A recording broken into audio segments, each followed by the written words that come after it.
CM sir மிரட்டி பாக்குறீங்களா? அதுக்கு இந்த விஜய் ஆள் இல்ல சார், அதுக்கு நாம ஆள் இல்ல சார். என்ன செஞ்சிருவீங்க? மேக்சிமம் கொள்கைய சும்மா பேருக்கு மட்டும் வச்சுக்கிட்டு குடும்பத்தை வச்சு கொள்ளையடிக்கிற உங்களுக்கே இவ்வளவு இருந்தா, சொந்தமா உழைச்சி சம்பாதிச்ச எனக்கு எவ்வளவு இருக்கும்?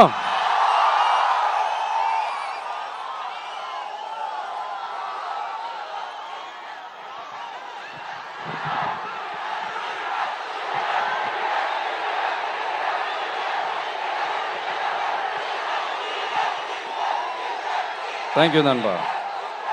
என்ன நாங்க பெருசா கேட்டுவிட்டோம்? மக்கள் நிம்மதியா ஃப்ரீயா நின்று பார்க்கறதுக்கு ஒரு இடம், அதை நாங்க தேர்வு செஞ்சு அதுக்கு பர்மிஷன் கேட்கிறோம். ஆனா நீங்க என்ன பண்றீங்க? அந்த இடத்தையெல்லாம் விட்டுட்டு நெருக்கடியோட, மக்கள் நெருக்கடியோட எங்கெல்லாம் நிப்பாங்களோ அந்த இடமா பார்த்து செலக்ட் பண்ணி தெரியுங்க. உங்க எண்ணம் தான் என்ன சார்? நான் அவங்கள பார்க்க கூடாது, அவங்களோட பேசக்கூடாது, அவங்க குறைகளை கேட்க கூடாது, அவங்களுக்காக குரல் கொடுக்க கூடாது, என்னதான் சார் உங்க எண்ணம்? சரிங்க சார், ஒரு அரசியல் தலைவன் அப்படின்றதெல்லாம் மறந்துருங்க. ஒரு சாதாரண ஒரு தமிழ்நாட்டு மண்ணோட ஒரு மகனா, ஒரு நம்ம தமிழ் மக்களுடைய ஒரு சொந்தக்காரனா, என் மக்களை, என் குடும்பத்தை, என் சொந்தங்களை நான் பார்க்க போனா என்ன பண்ணுவீங்க? அப்பவும் தடை போடுவீங்களா? வேணாம் சார். இந்த அடுக்குமுறை, இந்த அராஜக அரசியல்லாம் வேணாம் சார். நாம ஒண்ணு இங்க தனியால் இல்லைங்க சார்,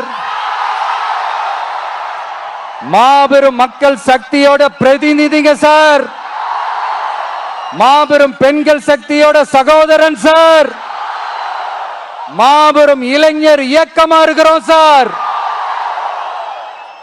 மறுபடியும் சொல்றேன், 2026ல ரெண்டு பேருக்கு நடுவுல தான் போட்டியே. ஒண்ணு இன்னொன்னு